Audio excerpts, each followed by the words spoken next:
Hello दोस्तों, unique classes Lucknow में आपका स्वागत है। उम्मीद करता हूँ आप मेंस की तैयारी बहुत अच्छे से कर रहे होंगे। ठीक है, लिखने पर पूरा जोर दे रहे होंगे आप। और जिनका 2025 में, ठीक है, जिनका 2025 का मेंस नहीं लगा हुआ है वो 2026 की अपनी तैयारी बहुत अच्छे से कर रहे होंगे। मेंस की, वो भी प्री की नहीं, मेंस की अच्छे से। जो बिल्कुल समझदारी की बात यही है कि मेंस की तैयारी बहुत अच्छे से आप कर लो। ठीक है, उसके बाद में आप पेपर, वैसे भी दिसंबर में लगा है, 3 महीने पहले तक में आप पूरा जल्दी जल्दी सिलेबस एक बार अच्छे से पढ़ करके कुछ प्रश्नों को कम से कम 10 लिखते जाइए। ठीक है, तो इस तरीके से आप अच्छी तैयारी करेंगे कि ताकि प्री हो तो फाइनली आप मेंस में सेलेक्टेड कैंडिडेट में शामिल हो जाए। और इस लेक्चर का उद्देश्य आप जानते हैं कि कैसे मैं मॉडल आंसर की, मतलब मॉडल की आंसर मैं देता हूँ, न कि मॉडल आंसर। ठीक है, जिसमें एक दो लिख करके वो पूरा पूरा बताता हूँ। उसके बाद में आप देखेंगे कि इस तरीके से, ठीक है, ये उसके की पॉइंट लिख देता हूँ नोट्स के रूप में, कि ताकि आप आसानी से इसे याद कर सकें और नेक्स्ट फ्यूचर में आप क्या कर सकें, उसे बहुत अच्छे से उतार सकें। ठीक है, तो यही इसका उद्देश्य है। तो हम लोग आज यहाँ पर क्या देखेंगे कि जो डे 5 का क्वेश्चन टेस्ट पेपर है, उसी का जो मैंने आप लिखते हैं, उसके बाद मैं मॉडल आंसर की देता हूँ। ठीक है, तो उसी के बारे में डिस्कशन करेंगे। आप भी सीखते रहिए। जिनका 2025 में नहीं लगा है, 2026 का है, तो अच्छे से आप देखें। ठीक है, और 2026 के लिए आप निश्चित तौर पे आपको चाहिए कि आप ज्वाइन कर लीजिए और लिखिए। ठीक है, चलिए तो प्रश्न, क्या हो गया, अब तो ये ब्लिंक करता रहेगा। ठीक है, चलिए अब हम लोग डिस्कशन करते हैं। और वैसे भी मेंस का है तो एज ए ऑफिसर के हिसाब से आप रिलैक्स मोड में अच्छे से पढ़िए। देखो, ये है प्रश्न डे 5 का। ठीक है, कौन पढ़ा रहा है हम अब जुड़ चुके हैं, जानते ही हैं। प्रश्न 1 देखिए, प्राचीन भारतीय इतिहास के स्रोत के रूप में विदेशी विवरणों का महत्व की विवेचना कीजिए। तो इसका मतलब ये है, अच्छे से प्रश्न समझिएगा। जैसे अभी कल का जो टेस्ट था उसमें मैंने वलन के बारे में पूछा था कि फोल्ड, कितने प्रकार के फोल्ड होते हैं। ठीक है, और उस फोल्डिंग के बारे में बताना था, मोनो, ठीक है, सिमेट्रिकल, एसिमेट्रिकल, इस तरीके से। लेकिन जो है अब एक छात्र जो है उन्होंने इसे वलय पढ़ लिया। ठीक है, और सब वलय के संदर्भ में सब कुछ गोल गोल ही लिख दिया, तो पूरी बात ही गलत हो गई। ठीक है, तो ये चीज़ आपको ध्यान रखना है। प्रश्न अच्छे से पढ़ने हैं, क्योंकि एक बार पेन उठी फिर प्रश्न पे नहीं लौटेंगे। यही सिखाना और सीखना है। तो यहाँ कह रहा, प्राचीन भारतीय इतिहास के स्रोत के रूप में विदेशी विवरण। ठीक, तो आप जब पढ़ते हैं किताब तो देखते हैं, हम लोग पढ़ते हैं तो जब भी कोई भी किताब हिस्ट्री खोलते हैं तो यहाँ लिखा नहीं रहता, ऐसे फ्लो चार्ट बना है, देखिए, स्रोत है ना। उसके बाद में यहाँ क्या है, इसमें ऐसे ही ना, साहित्यिक स्रोत है और विदेशी विवरण है ना। और यहाँ पर क्या है, आर्कियोलॉजिकल स्रोत हैं। ठीक है, पुरातात्विक, हाँ, पुरातात्विक सोचे। जब इस तरीके से हम लोग पढ़ते हैं, पुरातात्विक साक्ष्य है, स्रोत हैं, साहित्यिक स्रोत हैं, विदेशी स्रोत हैं, ये हम फ्लो चार्ट पढ़ते हैं ना। तो आप चाहें तो यहाँ पर क्या कर सकते हैं, इंट्रो के बाद एक जो है, एक छोटे से डब्बे में स्रोत का एक जो है फिगर बना सकते हैं। उससे क्या है, सामने वाले एग्जामिनर को डायग्राम भी दिख जाएगा, आपकी कॉपी का वैल्यू एडिशन हो जाएगा, उसको समझ में आएगा कि आप में बहुत अच्छी समझ है स्रोत को लेकर के। उसी में से तो एक पूछ रहा है ना, विदेशी स्रोत, ये वाला विदेशी स्रोत। अब इसी को आप हेडिंग बना करके लिख दीजिए, कितना अच्छा पॉइंट होगा। देखिए, ये मैं आपको पढ़ा रहा हूँ तब ये मेरे दिमाग में आया, जब मैं लिख रहा था तब मेरे दिमाग में ये बात ना आई। ठीक है, तो आप क्या करें, यहाँ पर लिख दें इसका इंट्रो। यहाँ पर क्या लिखे, इंट्रो लिख देते। इंट्रो के बाद यहाँ पर एक क्या करते, स्रोत से संबंधित भारतीय इतिहास के प्रमुख स्रोत का एक स्रोत का एक क्या करते, डायग्राम बना लेते। ठीक है, उसी में एक ही तो है ना विदेशी स्रोत या विदेशी यात्री का, यात्री ठीक है, ये भी स्रोत के संदर्भ में है। तो यही वाला पार्ट आप ओपन करके, ठीक है, लिख देते, तो इस तरीके से भी आप कर सकते थे। चलिए अब हम लोग देखते हैं क्या किए हैं, क्या आपको याद करना चाहिए। प्राचीन भारतीय इतिहास के स्रोत के रूप में विदेशी यात्रियों मेगस्थनीज, फाहियान, अलबरूनी, अल मसूदी इत्यादि, क्योंकि इसके अलावा भी हैं, इत्यादि के द्वारा लिखित विविध ऐतिहासिक आयामों में महती भूमिका रही है।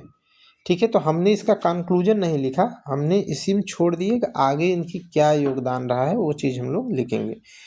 ठीक है, कॉपी चेकिंग के दौरान मैं इतने लोगों को कॉपी में फीडबैक देता रहता हूँ कि आप लोग क्या करते हैं, इंट्रो में ही क्या है कंक्लूजन लिख देते हैं। ठीक है, तो कंक्लूजन नहीं लिखना है।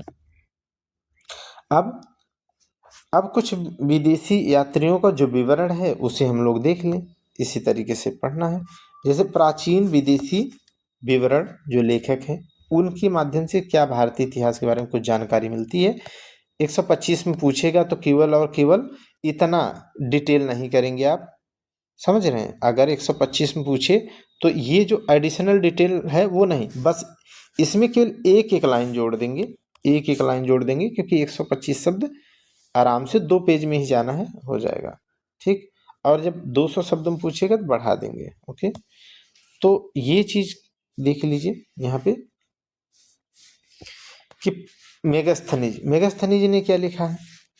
इनकी पुस्तक है इंडिका, चंद्रगुप्त मौर्य के सामाजिक, आर्थिक एवं राजनीतिक इत्यादि का व्यापक विवरण प्रस्तुत किया है। अगर 200 शब्द में पूछे तब आप ये कहेंगे कि वो इंडिका में क्या कहता है, वो पालीव्रोथा कैपिटल को, वहाँ की कैपिटल को, पाटलिपुत्र को पालीव्रोथा के रूप में जिक्र किया है, जो उसके कालखंड को भी बताता है और उसके सामाजिक स्थिति को इतना सुदृढ़ बताता है कि वहाँ दास प्रथा का जिक्र ही नहीं करता है।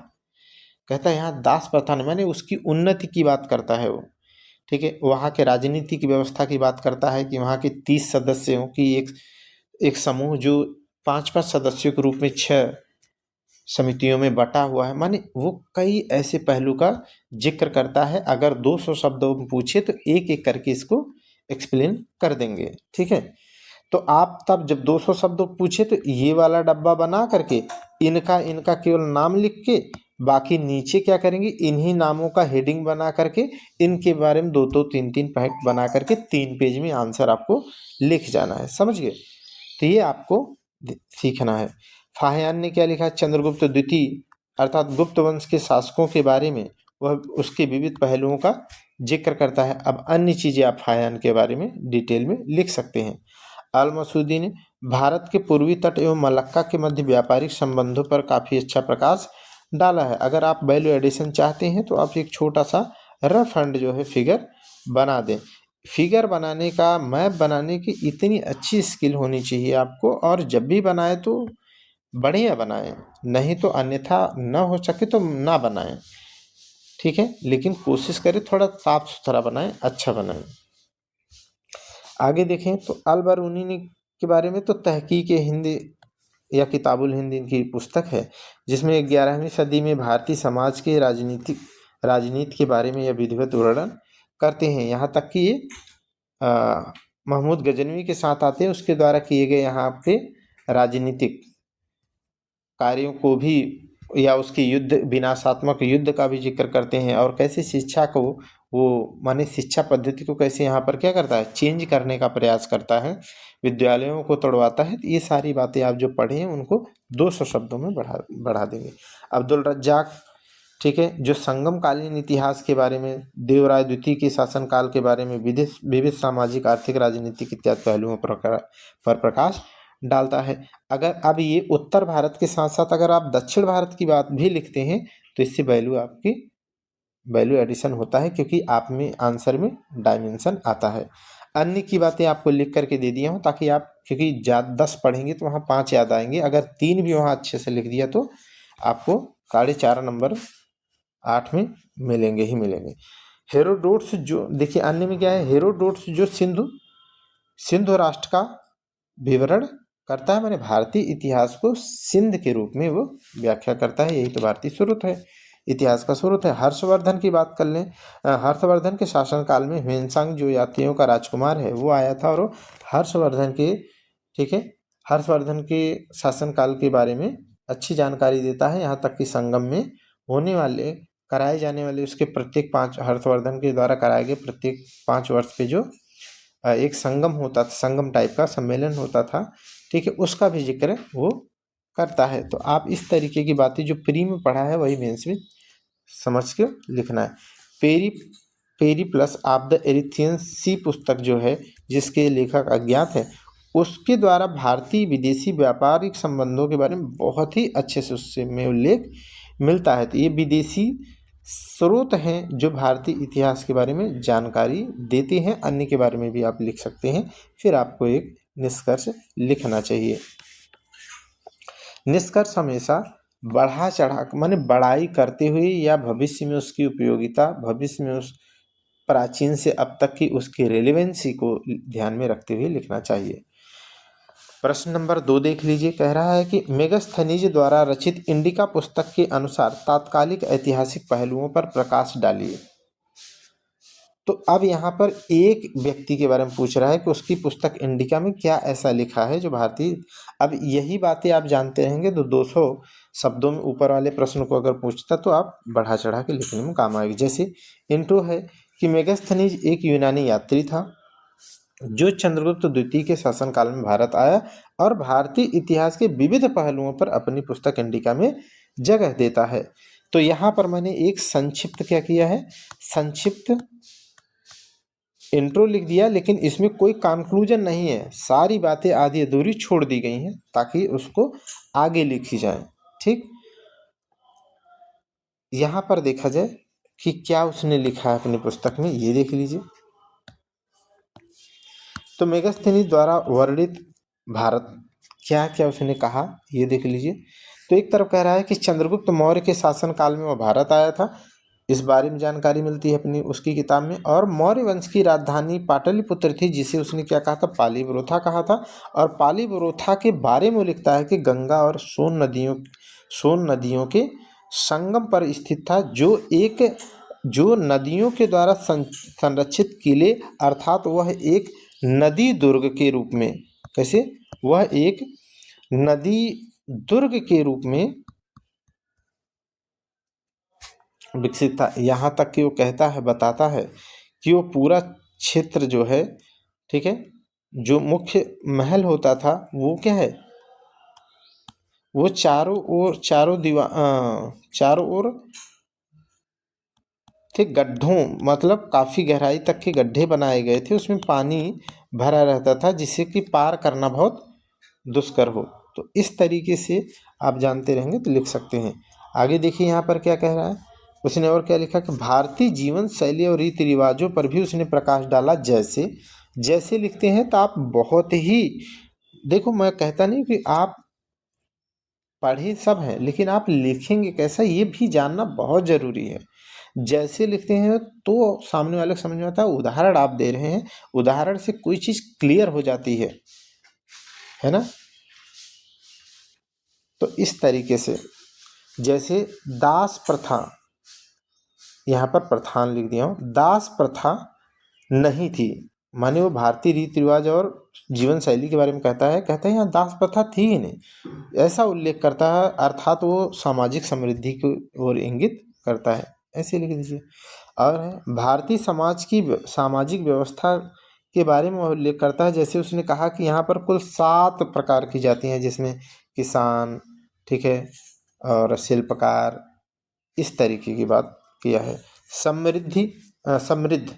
समृद्ध कृषि प्रणाली का भी उल्लेख करता है। जैसे उसने उन्नत सिंचाई प्रणाली का जिक्र किया है कि यहाँ बहुत अच्छी उन्नत सिंचाई प्रणाली थी। भारतीयों को सरल और मितव्ययी रूप से वर्णित किया है कि माने भारतीय क्या है, स्वभाव से बहुत ही सहज सरल हैं, ठीक है, और मितव्ययी माने आप जानते हैं कम खर्च या नपातुला या सोच समझ के खर्च करने वाले। उन्नत विदेशी व्यापार को बताता है कि भारत का अपने ही इंटर स्टेट ही नहीं, माने इंट्रा स्टेट ही नहीं, बल्कि इंटर स्टेट के साथ साथ वो इंटरनेशनल भी रिलेशन रहे हैं। धार्मिक सहिष्णुता का भी उल्लेख करता है। जैसे कहता है कि हिंदू, मुस्लिम, बौद्ध, जैन इत्यादि क्या है, सभी लोग एकदम बिल्कुल समरसता के भाव से यहाँ पर रहते थे। अब इन्हीं को मैंने इस तरीके से आपको की नोट के रूप में दिया है। इससे आप चाहें तो ठीक है 200 शब्दों में पूछे तो ऐसे करके आप बुलेट के फॉर्म में, एरो के फॉर्म में, बुलेट के फॉर्म में, या कुछ लोग स्टार बनाते हैं तो स्टार के फॉर्म में, ठीक है। हालांकि स्टार मुझे लगता है स्टार नहीं बनाना चाहिए, क्योंकि इसमें 3 4 5 बार जो है आपको पेन उठानी पड़ती है। तो आप अपने हिसाब से आप कितनी स्पीड से बनाते हैं, आप क्या स्पीड है, कंप्रोमाइज आंसर नहीं होना चाहिए, ठीक है। तो इस तरीके से आप यहाँ पर एक निष्कर्ष लिख दें, ठीक। आगे देखिएगा, एक बात मैं आपको कह दूं कि जो बहुत ही इम्पोर्टेंट है वो ये है कि एक भी आंसर नहीं छूटना चाहिए।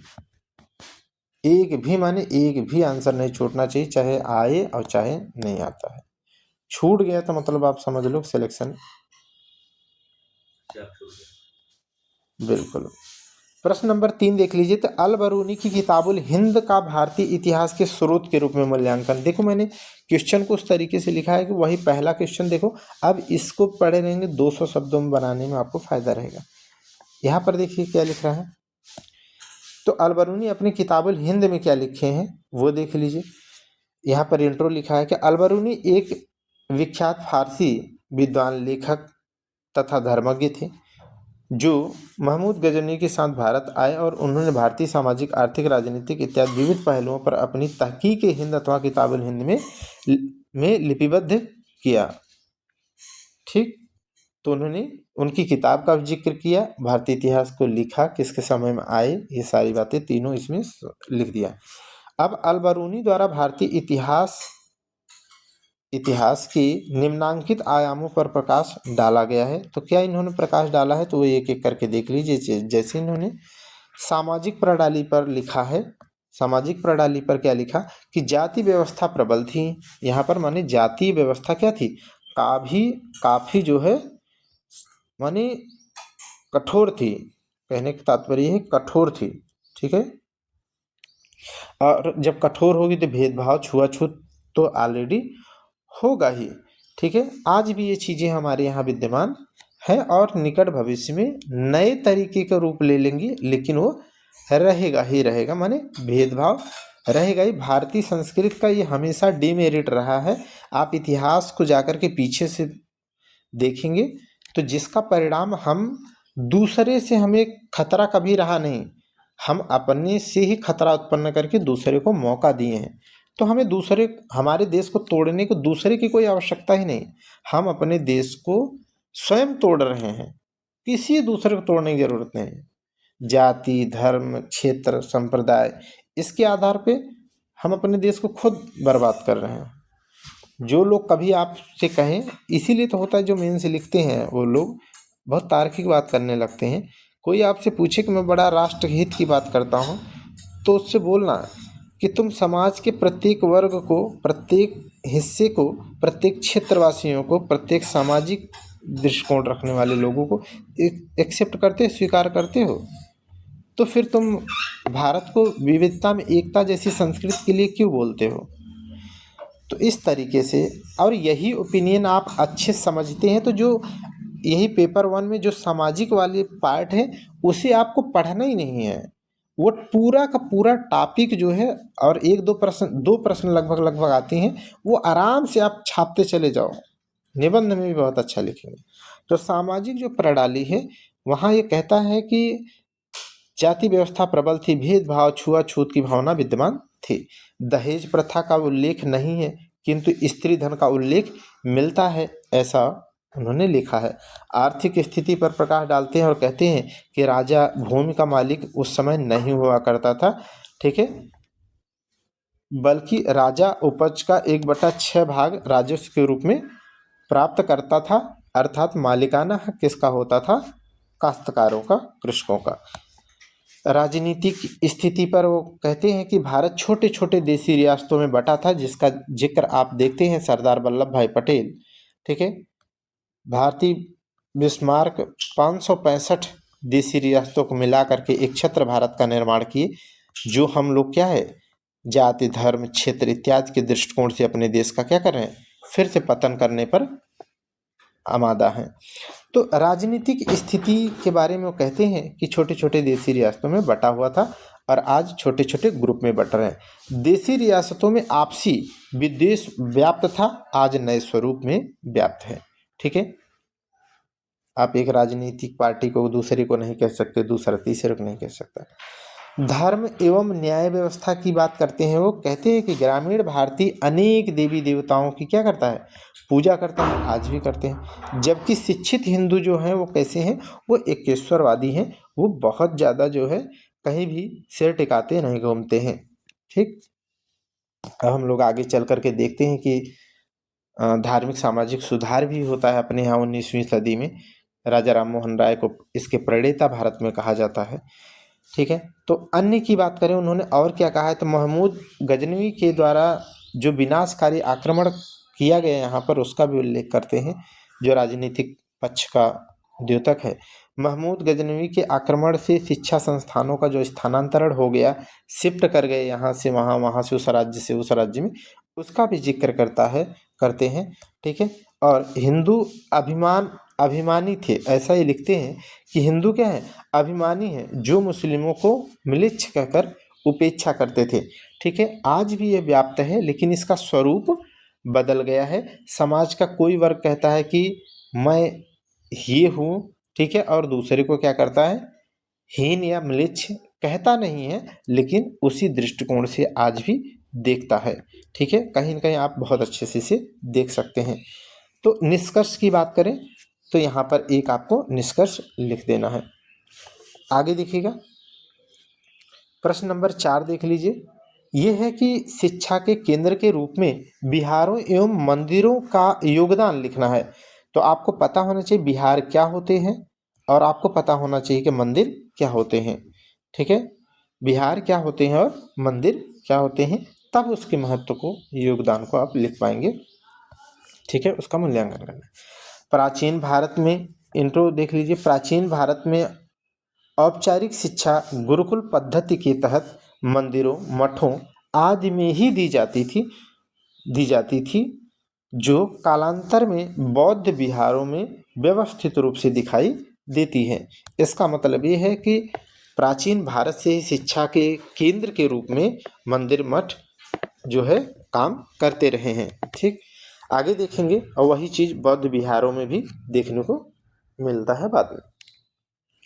अब हेडिंग देखो, आप लोगों को ये बात भी जरूरी है कि क्वेश्चन का आंसर का फ्रेमिंग आपको एकदम स्पष्ट होना चाहिए कि कैसे आंसर लिखना है। अच्छा, इंट्रो लिखा और इंट्रो के ठीक बाद आप दाएं न बाएं न कोई अलग से पैरा बनाया ही मत करिए, सीधे आप प्रश्न पर आइए, क्योंकि वहां इतना समय रहेगा ही नहीं।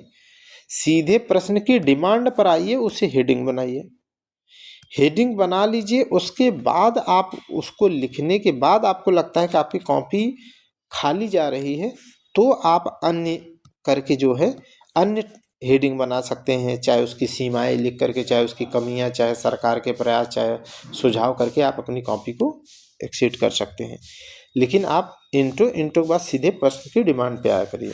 जैसे यहाँ पर देखिए, यहाँ पे हेडिंग लिखा है ना कि शिक्षा के केंद्र के रूप में विहारों एवं मंदिरों का योगदान। ठीक, अब पॉइंट वाइज पॉइंट लिखते चले जाइए सारा। प्राचीन भारत में मंदिर गुरुकुल पद्धति के अंतर्गत शिक्षा का केंद्र होते थे। प्राचीन काल में मंदिरों में आचार्य द्वारा श्रवण विधि के द्वारा ज्ञान प्रदान किया जाता रहा है।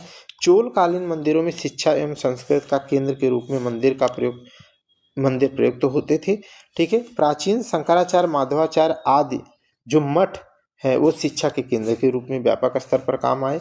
कालांतर में बौद्ध विहारों का शिक्षा के केंद्र के रूप में भी प्रयोग किया जाने लगा, जिसमें क्या है, अर्थशास्त्र है, चिकित्सा है।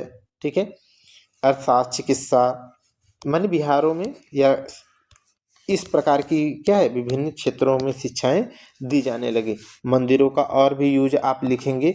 ठीक है, कि आप देखेंगे तो अकाल या माने ऐसी कोई आपदा। ठीक है, आपदा लिखिए, अकाल नहीं। ठीक है, आप देखेंगे तो आपदा के दौरान ठीक है। आपदा के दौरान, ये पॉइंट छूटा है, ये आप बता दे रहा हूँ। आपदा के दौरान क्या है, आपदा के दौरान जो है यहाँ पर आप सदावर्त पढ़े होंगे कि खाना, मतलब मुफ्त में खाना दिया जाना, ठीक है, भोजन दिया जाना। और आप देखेंगे कि जो दक्षिण भारत के मंदिर हुआ करते थे, खास करके जो है चोल साम्राज्य में जो मंदिर होते थे वो किसका काम करते थे, मंदिर बैंक का काम करते थे। ये पॉइंट यहाँ छूटा है, इसे आप लिखेंगे, किसका, बैंक का काम करते थे। ठीक है, तो मंदिरों में क्या है, मंदिरें बैंक के रूप में भी काम करती थी दक्षिण भारत की। हाँ, तो इस तरीके से आप लिख सकते हैं। अब क्या है, आप चाहे तो कॉपी आपकी लगे कि 200 शब्दों की है, तो आप कह सकते हैं कि आधुनिक समय में, आधुनिक समय में किस तरीके से मंदिरों मठों का यूज किया जा रहा है, तो आप उन्हीं में क्या है, नए पॉइंट्स को लिख सकते हैं। आप हर क्षेत्र में आप देख रहे हैं कि जो मंदिर मस्जिद, मंदिर और मठ हैं, ये सब चीज़ें वो क्या है, आजकल देखिए सामाजिक कार्य करते हैं, जैसे शादी शादी निःशुल्क शादी विवाह कराना, है ना, ठीक है, या कौशल शिक्षा प्रदान करना, कौशल प्रदान करना, है ना, आजीविका प्रदान करना, ठीक है, या आप देखेंगे कहीं आपदा आती है तो आपदा राहत का कार्य करने में, ठीक है, कितने मंदिरों के लोग जो है क्या है, सामूहिक रूप से जो है टीम गठित करके या वॉलंटियर के रूप में आपदा वाले क्षेत्र में जाते हैं, उनको जो भी असिस्टेंस वो दे सकते हैं वो देते हैं। तो इस तरीके से आधुनिक में भी इसकी रिलेवेंसी बनी हुई है। ठीक है, तो इस तरीके से। और सीमाएं अगर कभी पूछे तो आप सीमाएं लिख सकते हैं कि मंदिरों और मठों की सीमाएं क्या हैं। तो थोड़ा बहुत मात्रा में देखेंगे कि कहीं पर क्या है, कहीं पर शिक्षा और इस तरीके का अभाव से क्या है, कहीं न कहीं थोड़ा बहुत कट्टरपंथ या फिर इत्यादि के बारे में, या फिर एक ही विचारधारा को बढ़ाओ, इस तरीके की सीमाएं का मतलब होता है कि उसकी थोड़ी कमी लिख देना है। तो एक दो कमी आप लिख करके, जैसी जैसे प्रश्न का डिमांड है वैसा आप लिख सकते हैं। और एक बार मैं बार बार कहता हूँ कि देखो, मेंस जो है ना, मेंस सिर्फ रट के पास ही करना मुश्किल है, नामुमकिन जैसा है। क्यों? क्योंकि वो प्रश्न जो है एनालिटिकल आते हैं। कुल हर पेपर में कुछ न कुछ क्वेश्चन एनालिटिकल आते हैं। तो एनालिटिकल आएंगे तो जरूरी नहीं वो पढ़ा है, लेकिन वो कैसे आप कॉपी को बढ़ा सकते हैं, ये भी एक कला है। कि इंट्रो लिखा, उसके बाद सीधे प्रश्न जो पूछा है उसके बारे में थोड़ा लिखा, फिर हमें ज़रूरत पड़ती है तो उसकी सीमाएं लिख दिया, या उसकी आलोचनाएं लिख दिया, कमियां लिख दिया। फिर उसमें सरकार के प्रयास भी हमारे दिमाग में होने चाहिए, हमारा खुद का सुझाव होना चाहिए। या आगे देखें तो माने इसके बीच में कोई एक पॉइंट हो सकता है कि वर्तमान में नहीं समझ में आ रहा है, तो उसकी वर्तमान में क्या उसकी रिलेवेंसी है, माने क्या उसकी प्रासंगिकता है, ये सब दिमाग में रहेगा तो आप उस तरीके से अपना क्वेश्चन फ्रेम कर ले जाएंगे। तो ये रहा आपका, यहाँ पर एक कंक्लूजन लिख दिया। आगे देखिएगा, प्रश्न नंबर 5 को देख लीजिए। स्तूपों पर एक टिप्पणी लिखिए। तो स्तूपों पर टिप्पणी काफ़ी आता है, चाहे बिहार पे आए, स्तूप पे आए, ठीक है, इस तरीके के सवाल बनते हैं। तो स्तूप क्या है ये देख लीजिए। स्तूप एक अर्धगोलाकार संरचना है जिसका शाब्दिक अर्थ ढेर होता है। प्रारंभ में इसमें मुख्यतः बौद्ध अवशेषों को रखा जाता था, जो बौद्ध धर्म के दृष्टिकोण से अत्यधिक पवित्र स्थल रहा काल। ठीक है, तो यहाँ जब लिख दिए कि मुख्यतः प्रारंभ में, तो आप बाद में लिख सकते हैं कि अन्य अन्य तरह की स्तूप भी बनाए गए, जो अभी हम लोग देखेंगे। शारीरिक है, पारिभौतिक है, ठीक है, इस तरीके के स्तूपों के 4 प्रकार भी होते हैं। तो स्तूपों के बारे में आपने एक इंट्रो लिख दिया। एक बात मैं आपको ये भी कह दूं, ठीक है, कि मैंने जो इंट्रो लिखा है यह आवश्यक नहीं कि बिल्कुल मैं परफेक्शन है मुझ में, आइडियलिस्ट नहीं हूँ, मशीन नहीं हूँ। आप मुझसे बहुत अच्छा आप जो है इंट्रो कंक्लूजन लिख सकते हैं, और लिखना भी चाहिए। ठीक, अब हम लोग देख लें कि स्तूपों की संरचना क्या है। स्तूपों की संरचना, ठीक है, एक चीज़ मैं यहाँ पर आपको बता दूं कि पीसीएस 2025 का मेंस टेस्ट बैच तो चल ही रहा है, पीसीएस 2026 का भी चल रहा है। तो 2026 के लिए आप चाहें तब तक मैं पूरा सिलेबस आपको बहुत अच्छे से लिख करके मॉडल आंसर ये सब कुछ आपको मिल जाएगा। ठीक है, इसी तरीके से मैं लिख के आपको दे रहा हूँ, तो आपके पास बहुत अच्छा कंटेंट हो जाएगा और आप मल्टीपल टाइम इसे रिवाइज करके आप अपना तैयारी बेहतर कर सकते हैं। और जुड़ने के लिए आप जो डिस्क्रिप्शन में टेलीग्राम है, आप उस लिंक पर आकर के आप जुड़ सकते हैं। आगे देखिए, नहीं भी है तो नहीं भी अगर टेस्ट से जुड़े तब भी आप देखेंगे कि बहुत अच्छे जो कॉपियाँ होती हैं या मूल्यांकन होता है उनको मैं सामान्यतः शेयर करता रहता हूँ, या नोट्स होते हैं करता हूँ, ऐसा नहीं है। ठीक है, तो आज ही कल ही कॉपी एक चेक करके मूल्यांकन करके ब्रिजेश जी की कॉपी मैंने नहीं, दिनेश चौहान की कॉपी मैंने सेंड किया है, आप देख सकते हैं। तो यहाँ पर देखिए, संरचना आपको क्या है, एकदम हैबिट में होना चाहिए कि क्या आप बनाओगे, प्रैक्टिस करके रखो कि मुझे ये बनाना है, ऐसे ही बनाना है। ठीक है, तो यहाँ पर मैंने एक संरचना ऐसे बनाया जो ये है, यही है मुख्य चीज। आप देखेंगे तो ये है अंड, इसे क्या कहते हैं, अंड, उल्टा कटोरे की तरह। इसके ऊपर का जो हिस्सा है यही है हर्मिका, ये क्या कहलाता है, हर्मिका। ठीक है, जिसे हाथी पर हौदा रखा जाता है। ठीक है, उसी प्रकार का ये होता है। तो ये हर्मिका है, इसी में हर्मिका में ही जो भी पवित्र अस्थियां हों या जो भी पवित्र सामान होता है बौद्ध से संबंधित, यही रखा जाता है। यूँ कह लीजिए कि सबसे पवित्र जो इसका अंग होता है वो हर्मिका ही होता है, ये जानते रहिएगा। ये हो गया। उसके बाद में इसके ऊपर छत्रक माने छत्रक लगे होते हैं। ठीक है, और जिसमें ये छत्रक लगे होते हैं आप देखेंगे, इसे कहते हैं यष्टि कहते हैं। ठीक है, कहते हैं ना लगुड़ यष्टि का मतलब क्या है, लकड़ी का डंडा। लगुड़ यष्टि माने क्या होता है, लकड़ी का डंडा, है ना। तो यही यष्टि जिस पर ये लगा होता है, और छत्रक लगे होते हैं, 4 मत लगाइए, 3 ही होते हैं, बुद्ध धम्म संघ। बुद्ध धम्म संघ, बुद्धम संगम, क्या है, धम्मम संगम शरणम नहीं है, क्या है, हाँ, बुद्धम शरणम गच्छामि, धम्मम शरणम गच्छामि, संघम शरणम गच्छामि। तो इसीलिए 3 ही छत्र हैं, ये रहते हैं। हाँ, ये भी हम बना लेंगे। उसके बाद में एक जो है इस अन्न को बिल्कुल सटा हुआ रहता है हिस्सा, जो है बाउंड्री, उसे मेध कहते हैं। उसके बाहर आप टहलते हैं जहाँ पर, घूमते हैं जहाँ पर, ठीक है, चलते हुए चक्कर लगाते हैं, तो ये वाला जो हिस्सा होता है उसे प्रादक्षिणा पथ, ठीक है, कहते हैं।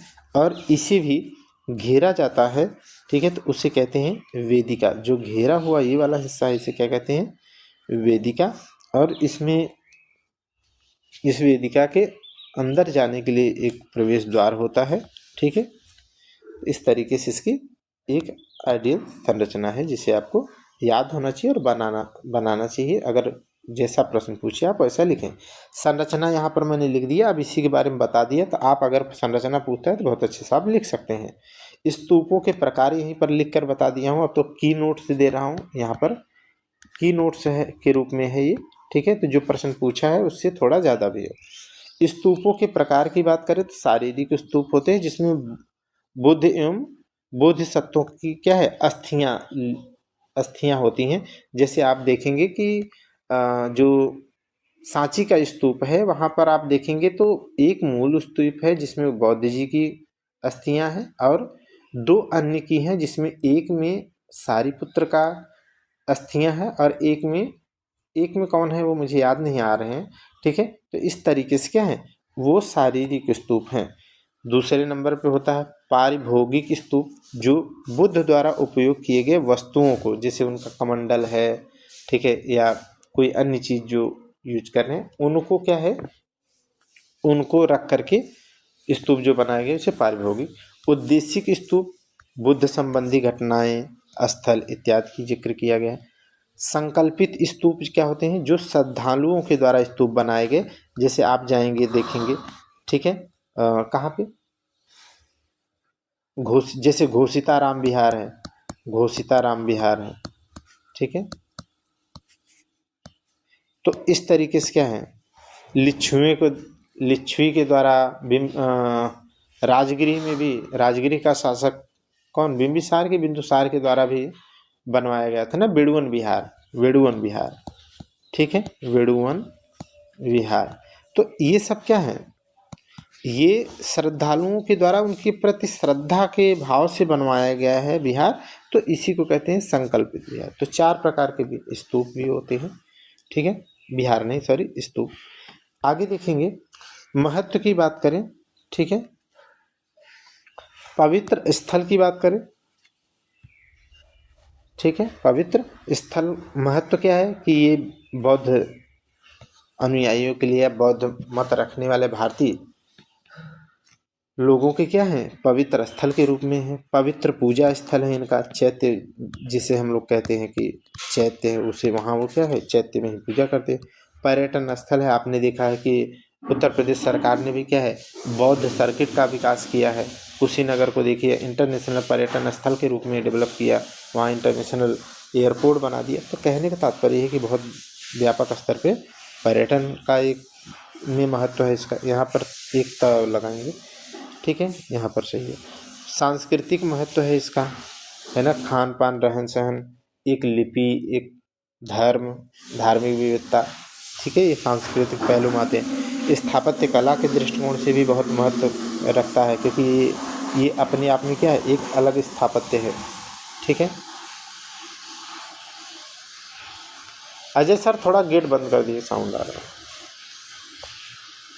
इस तरीके से जो है आप निष्कर्ष लिख देंगे, ठीक है। अब प्रश्न 6 देख लीजिए। 6 माने ये है कि 600 से 300 ईसा पूर्व में मानव के सामाजिक आर्थिक विकास में लौह खनिज की भूमिका का वर्णन कीजिए। अब यहाँ पर क्या है, प्रश्न किसी भी तरीके से पूछ सकता है। आपको सीखना क्या है कि लोहे का माने लौह खनिज का मानव के सामाजिक आर्थिक विकास में क्या योगदान है। वो कालखंड कोई भी हो सकता है या आज का भी हो सकता है, आप समझ जाएं। 6ठी शताब्दी ईसा पूर्व में लौह खनिज मानव के सामाजिक आर्थिक विकास में महती भूमिका निभाया है, जो कालांतर में द्वितीय नगरीकरण का मूल आधार भी बना है, ठीक। अब यहाँ पर हमने क्या लिखा, हेडिंग लिख दिया कि सामाजिक आर्थिक विकास में लौह खनिज की क्या भूमिका है। तो कृषि में लौह तकनीकी का उपयोग हुआ, जैसे क्या हुआ इसमें देखिए, मैंने फ्लो चार्ट बना दिया। गहरी जुताई हुई, उर्वरता में वृद्धि हुई, उर्वरता में वृद्धि से उत्पादन में वृद्धि, उससे अधिशेष अर्थव्यवस्था का निर्माण हुआ, सरप्लस इकोनॉमी आई। फिर उसमें व्यापार, जब सरप्लस होगा तो आप बेचोगे ही बेचोगे, तो व्यापार वाणिज्य में समृद्धि आई, और इससे क्या होगा, आपका सामाजिक आर्थिक क्या होगा, जो आपके प्रश्न की डिमांड है वो क्या हो गई, यहाँ पर लिख दिया कि सामाजिक आर्थिक समृद्धि आई, ठीक है। तो ये फ्लो चार्ट हो गया आपका। आगे देखिए, कृषि भूमि में वृद्धि। भाई कृषि भूमि में भी वृद्धि हुई, क्यों, क्योंकि क्या है, लोहे से क्या है, कुल्हाड़ी बनाया मनुष्य ने, और जितने पेड़ थे उनको क्या है, बल भर काटा, ठीक है। और आज रोना रो रहा है किसका, जलवायु परिवर्तन का, मर रहे हैं बीमारियों से। तो कृषि भूमि में क्या है, बड़े स्तर पर क्या किया, वृद्धि हुई, समझ गए।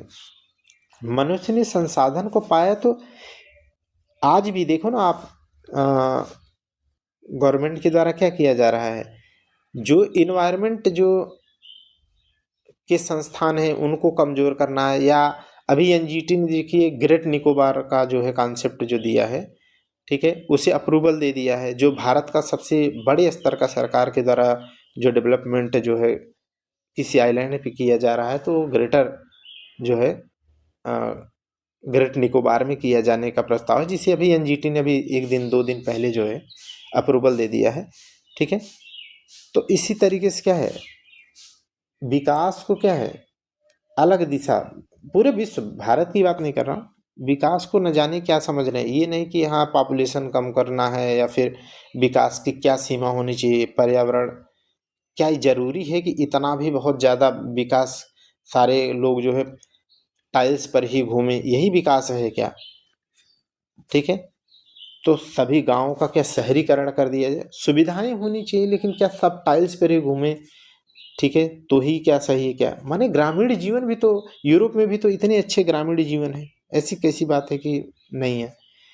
ठीक है, तो विकास किस तरीके का होना चाहिए यह भी ध्यान देने की आवश्यकता है। तो कृषि भूमि में आप वृद्धि देखें तो बहुत हुआ, वनों झाड़ियों की कटाई हुई और मैदानी क्षेत्र बना करके कृषि की गई। नगरीकरण में बहुत तेजी आई।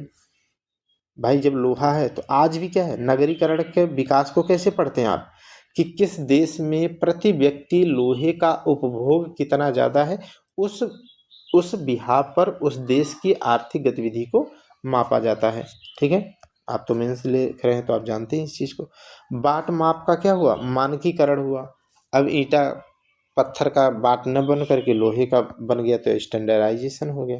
व्यापार वाणिज्य में वृद्धि हुआ। अब ये 125 का पूछे तो ऐसे ही लिखेंगे एक एक लाइन, नहीं तो क्या करेंगे, थोड़ा थोड़ा इसी हेडिंग को बढ़ा दीजिएगा, व्यापार वाणिज्य में वृद्धि। ठीक है, क्योंकि अब बैलगाड़ी में या फिर बोट में माने लोहे का उपयोग होने लगा, तो यातायात में वृद्धि होगी तो व्यापार में भी होगा। राज्य की संकल्पना में मजबूती आई। अब जब औजार बनेंगे, मार कतल होगी तो एक मजबूत होगा, दूसरा दूसरे को अक्वायर करेगा, तीसरा चौथे को अक्वायर करेगा, एक दूसरे को क्या करेंगे, अब राज्य मजबूत होने लगेगा अपनी। ठीक है, अब चलेंगे तलवारें, है ना, लोहे के कारण ही तो हुआ, राज्य की संकल्पना और भी सुदृढ़ और मजबूत हो गई। राजा की स्थिति बिल्कुल मजबूत होगी। ठीक है, बिल्कुल मजबूत होगी। अभी आप जो है, आप अपने यहाँ क्या है, बिना हथियार लाठी डंडे के रहते हैं, लेकिन अगर आपके आस पड़ोस में कई लोगों के यहाँ क्या है, पिस्टल और ये सब हथियार रखने लगे, तो आप बड़े सात्विक होने के बावजूद भी क्या है, फिर मजबूरी में आप क्या करोगे, आप भी लाइसेंस ले लोगे। तो यही चीज़ होती है। वर्ण व्यवस्था में क्या आई, कठोरता आई। जब राज्य मजबूत हुआ तो व्यक्ति मजबूत हुआ, व्यक्ति मजबूत हुआ तो वर्ण व्यवस्था मजबूत होगी ही। नकारात्मकता, नकारात्मक क्या भूमिका रही लौह उत्पादन की, तो आप जो ये संकल्पना में कुछ निगेटिव पॉइंट देख रहे हैं वही लिख दीजिएगा। जैसे वर्ण व्यवस्था कमजोर हुई, जिसका परिणाम आज भारतीय भारतीय समाज में क्या है, अच्छे से आज भी दिखाई है देती है, व्याप्त है।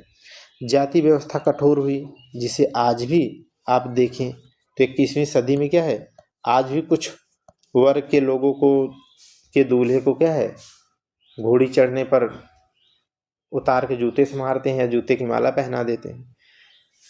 युद्ध एवं अशांति में वृद्धि आई, बिल्कुल, जिसका परिणाम आज भी देखने को मिलता है। यूक्रेन पूरा क्या है, मलबे में तब्दील हो गया है ना। हिंदू धर्म से विमुखता में वृद्धि आई, जब राज्य और जब वर्ण व्यवस्था, आज के लोग भी पता नहीं कैसे, पढ़े लिखे लोग भी कैसे अंधे और बहरे गूंगे हैं, मुझे ये नहीं समझ में आता।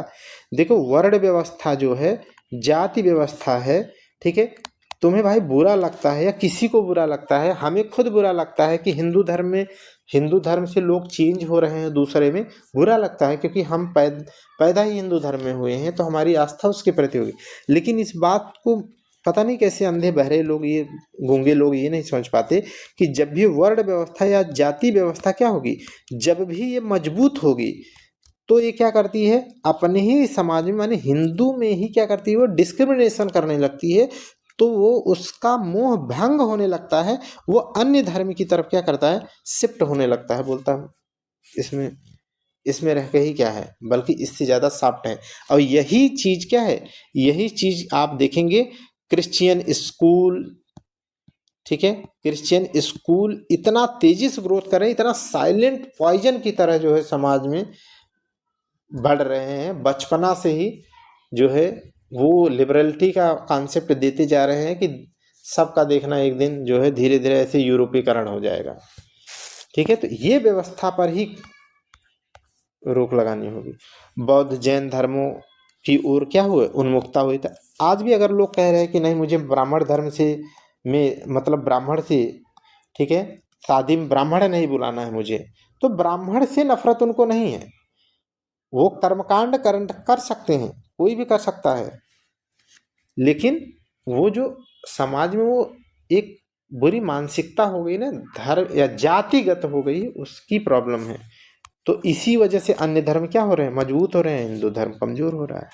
तो ये समझ पा रहे हैं ना। तो भैया आप भी अपनी ओपिनियन एक मेंस के हिसाब से ही रखिएगा बनने के बाद भी। प्रश्न नंबर 7 देख लीजिए। कह रहा है प्राचीन भारतीयों की विभिन्न हस्तशिल्पों, विज्ञान और गणित में निपुणता का परीक्षण करिए। माने प्राचीन भारतीय इतिहास में विभिन्न जो हस्तशिल्प रहे, विज्ञान रहा और गणित रहा, इसकी क्या निपुणता रही है, कैसे हम दक्ष रहे हैं प्राचीन काल से ही, उसी बात को आपको लिखना है, जो आप कहीं न कहीं प्राचीन से आज भी उसे आप देख सकते हैं, महसूस कर सकते हैं। हमने क्या किया, यहाँ पर आप एक परिचय लिखेंगे। अब आपको बता केवल रहा हूँ, ठीक है। परिचय लिखना है, उसके बाद में हस्तशिल्प में निपुणता। अब एक एक पॉइंट को हम क्या करेंगे, डिस्कस कर देंगे, 3 पॉइंट को एलेबोरेट कर देंगे। हस्तशिल्प में निपुणता कैसे रही है प्राचीन काल में, वो देख लीजिए। तो आप देखेंगे कि सिंधु घाटी सभ्यता में सूती वस्त्र, मिट्टी की मूर्तियाँ, धातु की नर्तकी की मूर्ति, या फिर आप देखेंगे पशुपतिनाथ की मूर्ति है, या फिर आप टेराकोटा की मूर्तियाँ। तो आप क्या है, वो हस्तशिल्प ही तो था। चूड़ी, बैंगल या तांबे के बाण, या फिर हल, है ना। इस तरीके की बातें आप अगर लिखते हैं तो क्या थे, वो हाथ से ही तो बनाते थे, ठीक है। तो हस्तशिल्प की बातें आप माइक्रोलिथिक में भी जा सकते हैं, लेकिन तब वो समाज बहुत, ठीक है, वो तब उस तरीके के समाज का निर्माण हुआ नहीं था, इसलिए माइक्रोलिथिक में नहीं जाएंगे। तो मौर्योत्तर काल की और गुप्तकालीन ग्रंथों में भी आप इसके उन्नत हस्तशिल्प के बारे में जिक्र है। जैसे जैसे चाणक्य कृत अर्थशास्त्र में उन्नत हस्तशिल्प का उल्लेख है। संगम कालीन सूती वस्त्र का जिक्र तो पूरे विश्व के बड़े बड़े हिस्सों में भी रहा है। जैसे उन्नत सूती वस्त्र और हस्तशिल्प कला देश के साथ साथ सामुद्रिक व्यापार हेतु बहुत महत्वपूर्ण थी। संगम कालीन सूती वस्त्र दुनिया में जाने जाते थे। आज भी आप देखेंगे तो कांचीपुरम की साड़ी के लिए, ठीक है, कांचीपुरम की साड़ी के लिए कल को आप जब नौकरी पाएंगे तो देखेंगे कि आपकी मैडम, ठीक है, या जो आप मैडम देख रहे हैं या पढ़ रही हैं, आप होंगी तो कहेंगी कि मैं कांचीपुरम की साड़ी, है ना, जरूर एक बार पहनूंगी। तो वो क्या है, बहुत खास है हस्तशिल्प। विज्ञान में क्या निपुणता रही है, तो सिंधु घाटी सभ्यता में भी विज्ञान के साक्ष्य आपको दिखते हैं। जैसे धातु का मिश्रण क्या है, रसायन विज्ञान को ही तो बताता है कि वो कांसे, कॉपर और जिंक मिला करके कांसे की नर्तकी बना ली। तो क्या विज्ञान उनको नहीं पता था। चिकित्सा के क्षेत्र में आप देखिए तो तक्षशिला विश्वविद्यालय में मस्तिष्क एवं अतड़ी की सर्जरी का जिक्र किया गया है। सुश्रुत जैसे सर्जक का जिक्र किया गया है। उनके द्वारा लिखी पुस्तक सुश्रुत संहिता है, ठीक है। इस तरीके से आप जो है अन्य जो धन्वंतरी जी का जिक्र कर सकते हैं। इस तरीके से गुप्तकालीन में आप विज्ञान के पक्ष को देखेंगे तो मेहरौली के जो लौह स्तंभ है वो विज्ञान का एक अद्भुत नमूना है, रसायन विज्ञान का, है ना, मेटलर्जिकल साइंस का। उसमें ऐसी तकनीकी है कि आज भी क्या है ना, आज भी इतने वर्षों से खुले आसमान में यूं ही खड़ा है, बावजूद उसके क्या उस पर कोई रस्ट या जंग नहीं लगा। गणित के क्षेत्र में निपुणता देखे तो सिंधु घाटी सभ्यता में नहीं, सिंधु घाटी सभ्यता में देखेंगे नियमित आकार की ईंटें हुआ करती थी। तो उनको क्या विज्ञान नहीं था, पैमाइश जैसी विज्ञान का ज्ञान नहीं था, तो नियमित आकार की ईंटें ही क्यों बनाए। ग्रिड पद्धति पर उनकी सड़कें हुआ करती थी, 90 डिग्री पर उनकी प्रॉपर सड़कें कटी हुई होती थी, ठीक है। तो उनको क्या विज्ञान का समझ नहीं था। आयताकार शहर बनवाते, आयताकार घर बनवाते, तो क्या 2 मंजिला घर बना लेते, विज्ञान का ज्ञान नहीं था, ऐसे ही बनवा लेते। मैन होल से युक्त जो है ड्रेनेज पैटर्न, ड्रेनेज सिस्टम उन्होंने बनवाया। वाटर हार्वेस्टिंग सिस्टम उन्होंने बनाया। अन्नानागार, स्नानागार बनवाया। सीढ़ी नुमा बाकायदा वस्त्र या चेंज करने के लिए उन्होंने रूम बनवाए। तो क्या वो उनको विज्ञान का ज्ञान नहीं था। बाट माप का नियमित उनका आकार जो है, या उनकी लिपियां का एक नियमित आकार जो है होना, ठीक है। तो ये क्या है, क्या विज्ञान का ज्ञान नहीं था उनको।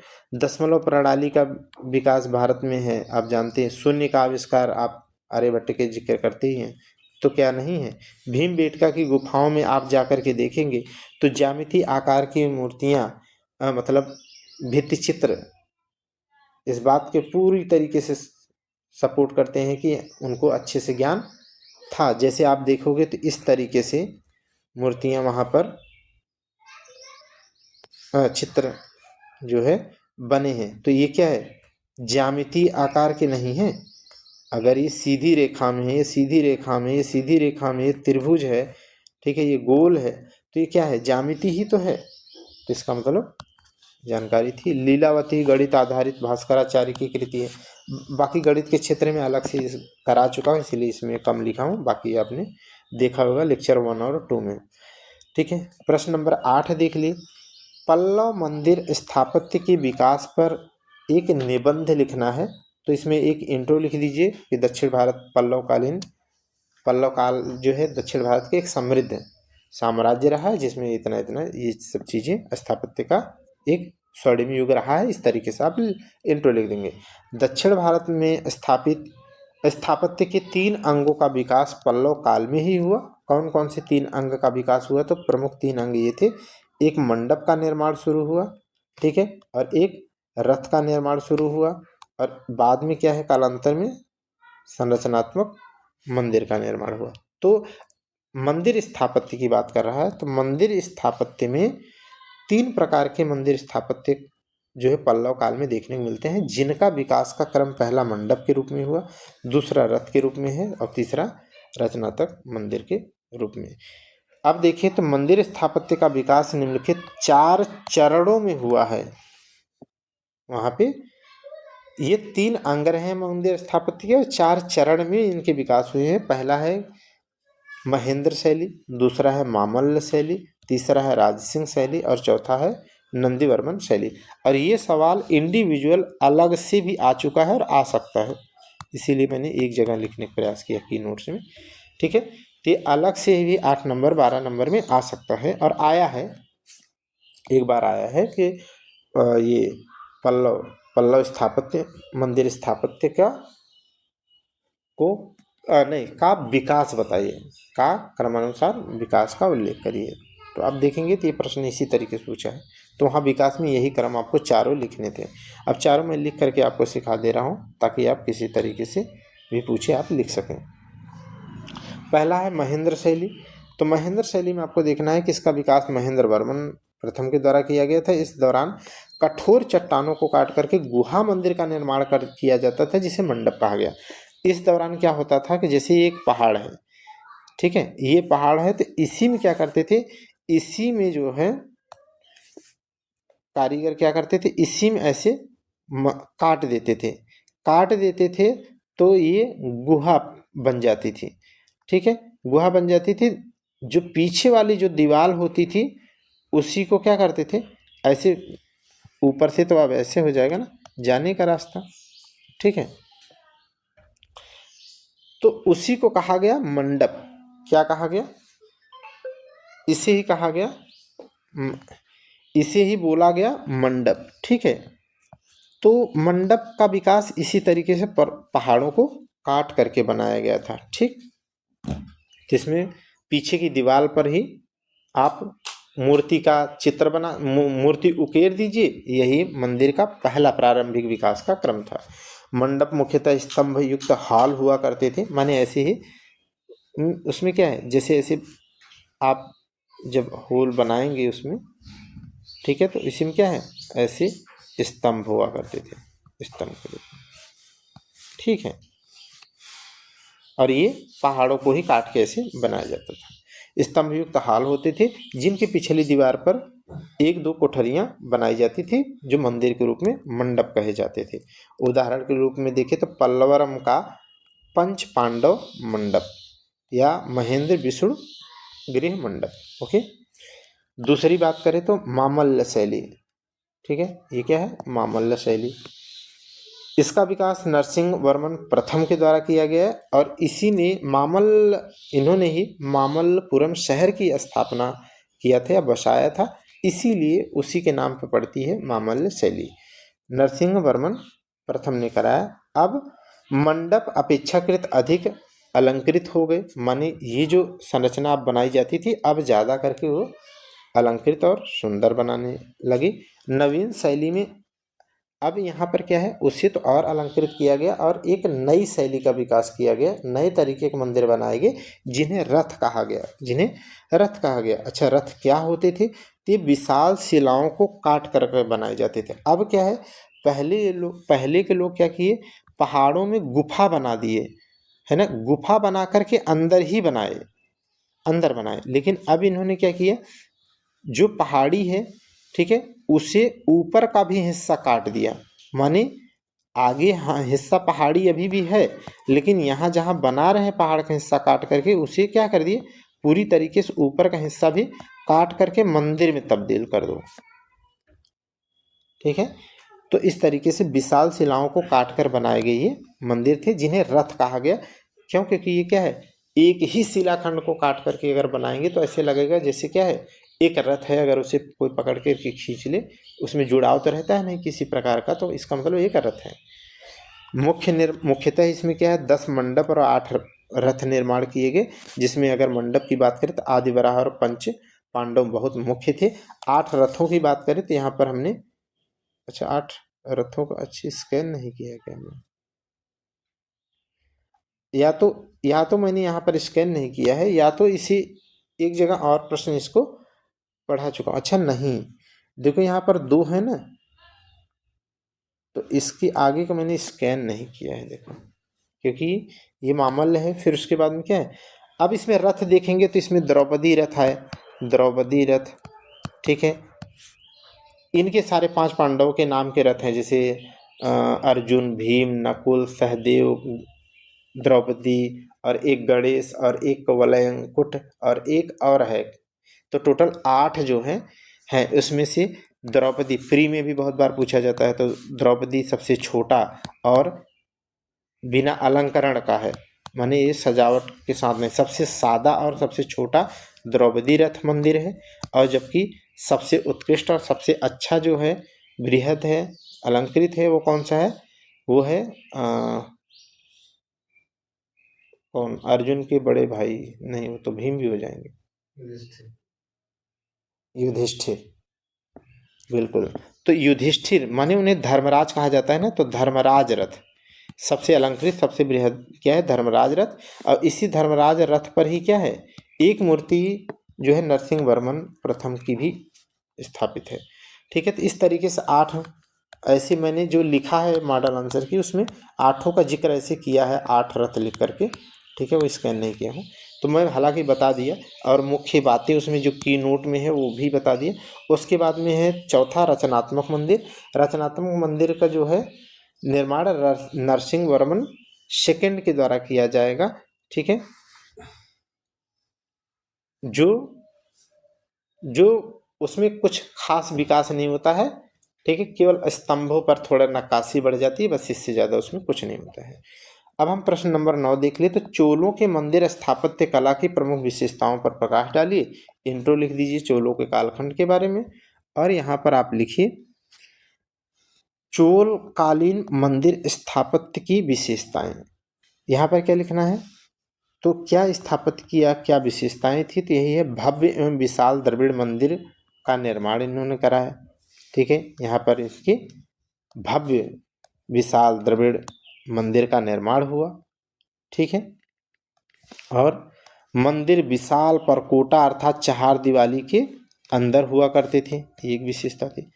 प्रमुख देवता शिव हुआ करते थे। मंदिर प्रांगण में जलाशय एक अद्वितीय विशेषता थी इस मंदिर कला स्थापत्य की। विशाल अलंकृत गोपुरम, गोपुरम किसे कहते हैं, प्रवेश द्वार को कहते हैं दक्षिण भारत में, तो विशाल अलंकृत गोपुरम हुआ करते थे। ऊंचे विशाल विमान का निर्माण होता था, तो विमान माने शिखर। ठीक है, तो ऊंची विशाल मंदिर के निर्माता माने उस साम्राज्य के जिस राजा के द्वारा निर्माण किया जाता, तो उसकी प्रतिष्ठा और उसकी वैल्यू समझ में आती थी उसके द्वारा निर्मित मंदिरों के शिखर को देख करके, जितना ऊंचा उतना प्रतापी शासक होगा वो, ये उसकी प्रतिष्ठा को प्रदर्शित करता था। अलंकरण पर विशेष ध्यान दिया गया, माने बहुत ही, आप देखेंगे सच में उसकी दीवारों पर बहुत ही खूबसूरत जो है नक्काशी रहती है। जो उत्तर भारत के हैं, जैसे उत्तर प्रदेश में है तो एक जगह आप वहाँ जा कर के देख सकते हैं। जब आप जो है प्रयागराज जाएंगे तो प्रयागराज जाएंगे तो लेटे हनुमान जी मंदिर के लिए जब आप संगम की तरफ उतरना चाहेंगे तो आप देखेंगे तो उसी रूट पे, जैसे ढलान पे उतरने के पहले आप देखेंगे तो यहाँ पर क्या है, एक दक्षिण भारत, ठीक है, शैली में निर्मित एक मंदिर वहाँ पर है। तो उसमें छोटी छोटी इतनी मूर्तियाँ हैं और ब्लू कलर में आप देखेंगे जो है, कई कलर में, वो रंगीन कलर में वो है, कलर्ड है, और बहुत अच्छी नक्काशी, देख के मन मुग्ध हो जाएगा आपका। और यहाँ पर और क्या विशेषता थी, तो मूर्ति कला एवं चित्रकला का यहाँ पर क्या है, बेजोड़ संगम दिखता है। बिल्कुल, मूर्तियाँ भी एक से बढ़ के एक, चित्रकलाएं भी एक से बढ़ के एक। द्वारपाल की भी यहाँ पर आकृतियाँ उकेरी गई हैं। तो इस तरीके से आपने चोलकालीन मंदिर स्थापत्य की विशेषताएं पढ़ा। अन्य की बात करें तो विशाल अंतराल, अर्थात अंतराल किसे कहते थे, तो गर्भगृह, जो मंदिर का, मुख्य मंदिर का जो गर्भगृह होता था उससे, और जो सभा आगे, जो सभा गृह बना होता था उसके बीच का जो हिस्सा होता था, पिलर के बीच में जो खाली जगह होती थी उसे अंतराल। तो विशाल अंतराल होते थे, माने मंदिर यहाँ पर मुख्य मंदिर होता तो ऐसे में लंबे में इस तरीके से क्या है, स्तंभों से लगा करके ये सभागार मान लीजिए, तो ऐसा बनता था। विशाल मंडप, मंडप किसे कहते थे, स्तंभ युक्त हाल। अभी मैंने बताया ना, ये स्तंभ युक्त जो हाल है वो क्या है, मंडप। तो ये मैं आपको फिगर भी इसका बना के रखा हूँ, तो आप इसे एकदम रट लें और अच्छे से ऐसे छाप दीजिएगा वहाँ पे, ठीक है। देख रहे हैं ना, मंदिर एक विशाल चार दीवारी के अंदर क्या होती थी, पैक होती थी। तो ये विशाल चार दीवारी है जिसमें ये पैक है, ठीक है। ये खास बात थी इस मंदिर कला शैली की। और क्या है, यहाँ पर आप देखो तो एक जो है क्या है, प्रवेश द्वार है। प्रवेश द्वार को क्या कहा जाता है, गोपुरम कहा जाता है, ठीक है। क्या कहा जाता है, गोपुरम कहा जाता है। यहाँ पर देखिए तो परकोटा या चार दीवारी है जो चारों तरफ से घिरा है। और यहाँ पर देखेंगे तो ये रहा गर्भगृह, जहाँ गर्भगृह नहीं, गर्भगृह के अंदर माने शिवलिंग है, क्योंकि ज़्यादा करके शैव मंदिर बने। और यहाँ पर आप देखिए, ठीक है, ये रहा आपका गर्भगृह, ये क्या है, मुख्य देवता के लिए गर्भगृह, ठीक। और यहाँ पर आप देखें तो जैसे मान लीजिए ये सभागार है, तो इसके पहले जो स्तंभ युक्त जो क्षेत्र है उसे क्या कहते हैं, ठीक है। ये आपका इन सभा और मंदिर के बीच के हिस्से को अंतराल कहते हैं। और ये क्या कहलाता है, ये है आपका मंडप, अभी मंडप ऊपर बताया, ठीक है। और ये है पिलर या स्तंभ है। और एक सबसे खास बात क्या होती थी इसमें एक खास बात ये होती थी कि यहाँ पर एक जलाशय हुआ करता था, ठीक है। तो ये जलाशय आपने बना दिया, है ना। और गोपुरम में काफ़ी कुछ नक्काशी होती थी। इस तरीके से आप ये फिगर बना देंगे और फिगर बना करके इसे डब्बे में बंद कर देंगे। लिखे कम, फिगर ज़्यादा बनाएं। आगे देखिए, यहाँ पर क्या है, अच्छा ये जो वहाँ पर मैंने कहा था कि वहाँ स्कैन नहीं हुआ, स्कैन किया हूँ लेकिन हमें लग रहा अनइवन हो गया है। ये देख लीजिए कि जो 8 रथ का जिक्र कर रहा था तो उसी में क्या है, सबका मैं नाम बता ही दिया था, ठीक है। और उनकी विशेषता भी बता दिए थे जो प्री में भी पूछा जाता है। तो और राज सिंह शैली की बात कर ले तीसरे नंबर पे, तो इनका नरसिंह वर्मन सेकंड के द्वारा विशेष जो है गुफा मंदिर की जगह पर अब क्या है, अब अलग अलग से पत्थरों को काट काट करके ला करके एक अलग जगह पर क्या है, मंदिर का निर्माण किया जाने लगा। यह खास बात थी। संरचनात्मक मंदिर इससे कहा गया। अब मंदिर चार दीवारी के अंदर विकसित होने लगे, क्योंकि जब बाहर आप बनाओगे, पहाड़ों से काट करके पत्थर को ला करके कहीं तीसरी जगह बनाओगे तो उन्हें क्या है, थोड़ा सा घेरना पड़ेगा। गोपुरम या प्रवेश द्वार या शिखर पर विशेष ध्यान दिया गया। स्तंभ, अंतराल और अलंकरण पर ज़्यादा ध्यान दिया गया, वो तो होगा ही, कालखंड के अगला चरण है। उदाहरण के लिए कांची का कैलाश मंदिर, महाबलीपुरम का समुद्र तटीय सूर्य टेम्पल और कांची का बैकुंठ मंदिर इसके उदाहरण लिखेंगे तो वैल्यू आपकी बढ़ती है। नरसिंह शैली क्या है वो अंतिम में देखेंगे। नरसिंह शैली जो है वो, इसका विकास नरसिंह तृतीय के द्वारा अंतिम वाले का किया गया है और अपेक्षाकृत यह छोटा मंदिर का विकास हुआ इसमें, और नवीन शैली का विकास बिल्कुल भी नहीं हुआ। केवल स्तंभों का निर्माण इसमें, स्तंभों के निर्माण पर विशेष ध्यान दिया गया। और एक लिखा निष्कर्ष। नोट की बात करें तो क्या है कि प्रथम 3 शैलियों में किसी एक शैली पर होना चाहिए, एक शैली पर टिप्पणी लिखने को आ सकता है, जो मैंने आपको बता दिया। प्रश्न नंबर 10 देख लीजिए। ये कह रहा है कि सल्तनत कालीन स्थापत्य कला की प्रमुख विशेषताओं को विवरण दीजिए। यहाँ पर आपको एक इंट्रो लिखना है, ठीक है, और फिर आप सीधे प्रश्न की डिमांड पर आ जाइए कि प्रमुख विशेषताएं निम्नलिखित थी। क्या विशेषताएं थी उन्हें आप लिख दीजिए कि भवन निर्माण में व्यापक स्तर पर पत्थरों का प्रयोग किया गया, गुंबद और मेहराब पद्धतियों का प्रयोग होने लगा, स्थापत्य में अरबक्स शैली का अलंकरण किया गया, क्योंकि इस्लाम शैली में जीवित प्राणियों का चित्र बनाना वर्जित था, अतः ज्यामिति और फूल पत्तियों इत्यादि का प्रयोग किया गया। इसी शैली को अरबक्स शैली कहा गया। स्थापत्य में कुरान की आयतों का क्या किया गया, अलंकरण यहाँ की अद्वितीय विशेषता थी। जो भी स्थापत्य या जो मंदिर तो नहीं बनवाएंगे, मस्जिद जो बनवाते उन पे क्या है, कुछ खास जगहों पर क्या है, कुरान की आयतों का भी क्या कर देते थे, उल्लेख करते थे। यह जो अलग बात थी। मकबरों के निर्माण में भी बहुत ध्यान दिया गया। आप जानते हैं बहुत ही मकबरे बनवाए गए जो चतुष्कोणीय और अष्टकोणीय होते थे। जो वो डिपेंड करता था कि कैसे शासक हुए। जो अष्टकोणीय होते थे वो माने महान शासकों के द्वारा अष्टकोणीय जो है मकबरे बनवाए गए। लोधी कालीन माने लोधी वंश के द्वारा स्थापत्य में 4 बाग शैली एक प्रमुख विशेषता थी। 4 बाग शैली का मतलब आप जानते हैं यह एक ईरानी शैली है, ठीक है, जो चौकोर जो है चौकोर में व्यापक व्यवस्थित रूप से बसाई जाती है और उसमें हरा भरा बाग का भी निर्माण कराया जाता है। उसी में स्थापत्य कला का विकास माने स्थापना कराई जाती है, जिससे सुंदर और अच्छा लगे। मीनारों का निर्माण एक विशेष बात यहाँ पर थी और विशेष स्थापत्य के रूप में दिखाई देती थी, ठीक। निष्कर्ष की बात करें तो यहाँ पर एक आप निष्कर्ष लिख लेंगे, ठीक है। तो इस तरीके से हमने डिस्कस कर दिया और नेक्स्ट क्लास में भी हम लोग अच्छे से कोशिश करेंगे आपको कुछ सिखाने का, जिससे आपके लिए बेहतर हो सके। तो अन्य भी टेस्ट सीरीज के लिए या किसी भी तरीके के टेस्ट सीरीज के लिए या नोट्स के लिए आप चाहें तो टेलीग्राम ज्वाइन कर सकते हैं, मेंस प्री, ठीक है, किसी के लिए भी, ठीक है। तो यहाँ पर रुकते हैं हम लोग दोस्तों। Thank you class.